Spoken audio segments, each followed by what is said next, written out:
Hey brothers and sisters, this morning we're gonna be reading and the great leaders of the Christian church.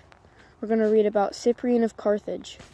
So he was born in 280 and he lived to 258 AD. So these are the pictures.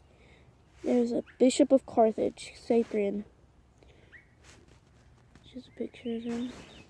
And then next picture is, I'm pretty sure this is the last one also. Yep. It's a Roman amphitheater. You've already seen this one on Tertullian, but they decided to show it again. In Carthage, Tunisia.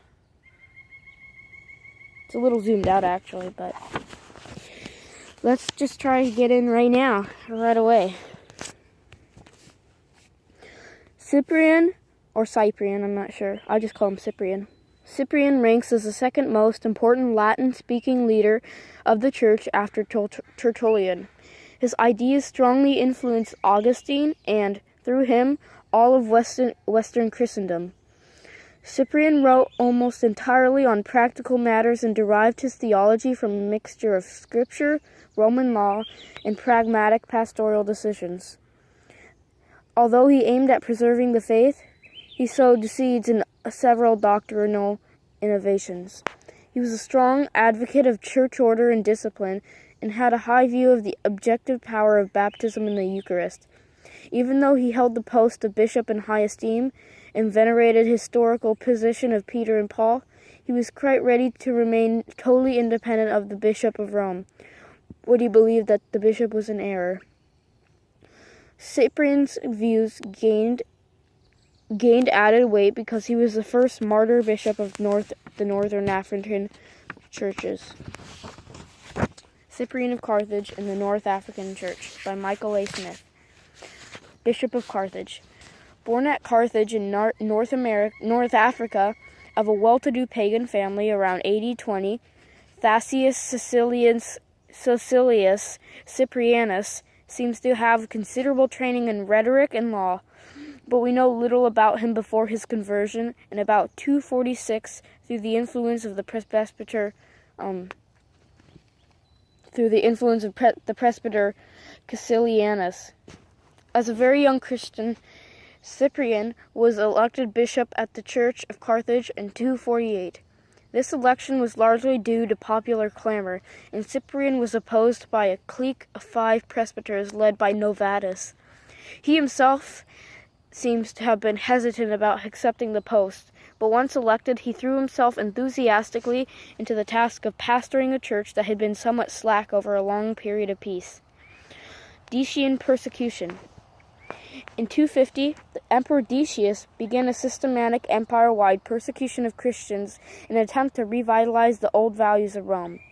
All citizens were required to sacrifice to the Roman gods and to hold certificates verifying that they had complied. The churches in many areas were thrown into confusion. In Carthage, numbers of Christians immediately gave way and went to sacrifice, even before they were threatened. Cyprian himself went into hiding during troubles tried to pastor the church by letters. For this he was censured by some, and they drew damaging comparisons between him and the Bishop of Rome, Fabian, who was martyred at the time. The persecution ended in 251 when Emperor Decius was killed fighting the Goths. Cyprian emerged from his hiding to re-establish the church in Carthage. Many of those who had denied Christ during the persecution now clamored to be readmitted to the church. Led by Novatus, they demanded general amnesty. Some of those who had been imprisoned for the faith, the confessors, started to issue letters of pardon to huge numbers of people. Unscrupulous individuals also issued letters to pardon in the name of dead martyrs. It was with great difficulty that Cyprian restored order. Eventually, it was agreed that those who had actually sacrificed to pagan gods should be readmitted to communion only when dying. Those who had obtained a certificate, quote, libellus, indicating that they had sacrificed when in fact they had not done so, were to be readmitted after penance. No mercy was ever to be shown to those who evidenced no sign of sorrow for their desertion. The Novatianists. About this time, Cyprian became friendly with the new bishop of Rome, Cornelius, in 251. He backed Cornelius in his dispute with Novatian over who should be the bishop of Rome.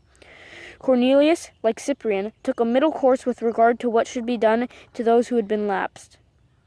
Cyprian's old enemy Novatus went to Rome and joined forces with Novatian, who had adopted a rigorous position, denying restoration to any who had lapsed. For a time, both the lax party and the Novatianists set up rival bishops in Carthage, but their influence was small. Cyprian gained considerable acclaim when he mobilized the church in 252 to help the victims of a plague in Carthage. In the next few years, he showed himself to be an able administrator and conscientious pastor. Problems arising from the Decian persecution still troubled other churches. Cyprian wrote to Stephen, a new bishop of Rome, to enlist his help to depose Marcian of Arles, who had sided with Novatian. At the same time, Cyprian supported the congregations at Leon and Merida in Spain, who had deposed their bishops for denying Christ during persecutions. The deposed bishop had appealed to Stephen for reinstatement. Cyprian wrote to Stephen to warn him that he had been deceived by them. Cyprian and Stephen of Rome. Shortly after this, Cyprian clashed with Stephen of Rome. The point at issue was what to do about the people who left the heretical sects and wanted to become members of the mainstream churches. At Rome, such people were received into membership by having bishops lay hands on them. In North Africa, in quite a number of the Eastern churches, there were those who insisted that such people needed to be baptized. Obviously, such cases could vary. Some individuals were coming out of Gnostic sects that practiced weird baptismal ceremonies, whereas others, like Novatianists, were theologically orthodox and differed from the mainstream churches only on matters of discipline. Stephen of Rome demanded that Cyprian and North African churches give up their practice of baptizing heretics who wanted to join Orthodox Church, and threatened to break off communion with them. Cyprian retaliated by the summoning of several councils of North African bishops who unanimously upheld the North African practice. Cyprian also gained support from other areas. A letter of Firmilian of Caesarea in Cappadocia survives that is highly critical of Stephen and censures him for unnecessarily dividing the unity of church leaders. The controversy was left unresolved and fell away on the death of Stephen, 257. Cyprian seems to have resumed friendly relationships with his successor. Many years later, a compromise arrangement was reached whereby baptisms were accepted if they were Trinitarian, but otherwise, those coming from sects had to be baptized properly. Cyprian's theology. Cyprian based his theology on a legalistic reading of the Bible. He was also much influenced by Tertullian. To a certain degree, he was charismatic, in that he gave considerable weight to revelations and dreams. A charismatic influence was quite pervasive in North Africa. Cyprian held a high view of the church, based no doubt on his reading of the Old Testament with his equation of Israel with the church. He taught that there was no salvation outside the church. Quote, "He cannot have God for his father, who is not the church for his mother." The bishop occupied the position of the high priest, and the sacrifice of the new Israel was the Eucharist. Here, Cyprian's legal training comes into clear view. He insisted that everything must be done as Christ did, when he was writing against the practice of using water instead of wine at communion. Because of his high view of the church, Cyprian held that there could be no sacraments outside of official churches. He could imagine a position where there could be several but separate Orthodox churches, while believing that Christ's command to Peter ensured the unity of the church. He also saw this unity taking place in practice through mutual love and acceptance between church leaders. There are two versions of crucial passages drawn from his treatise. Quote, on the unity of the church. There are two versions of a crucial passage drawn from his treatise on the unity of the church. The most widely circulated one he mentioned, but played down the position of Peter as leader of the apostles. In another version, he made much more of Peter's primacy.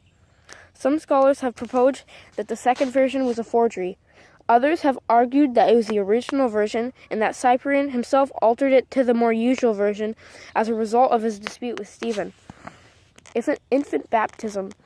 Cyprian was perhaps the first writer of the Western Church to advocate infant baptism. However, he expressly repudiated the idea that baptism is analogous to circumcision, and so should be performed on the 8th day after birth. Instead, following Tertullian, he held that infants inherit actual guilt from their parents, and in consequence need to be baptized as soon as possible after birth. Cyprian greatly admired martyrs, confessors, those who voluntarily accepted celibacy. But he maintained that they should be subject to their local bishops and that their virtues did not give them special powers over against the official leaders of the church. In Cyprian's day, worship was only slowly beginning to become fixed. He quoted the call, "Lift up your hearts," with its responses being used at worship during his time. People also believed that Christ was actually present in the communion element in a quasi-magical way. However, Cyprian's main concern that always that of a lawyer, the sacrifice, quote, sacrifice, should be performed in the correct way, by a proper minister within the orbit of a legal church. Cyprian's views were influential in future generations because of his prestige and as martyr of bishop. Both Augustine of Hippo and his Donatist opponents looked upon him as their spiritual father. Most of his written works were practical, listed in F.L. Cross, early Christian fathers. He made a collection of Bible texts for refuting Jews and for teaching Christian doctrine and practice. This is an important witness to the northern African text of the Bible. His letters were collected soon after his death.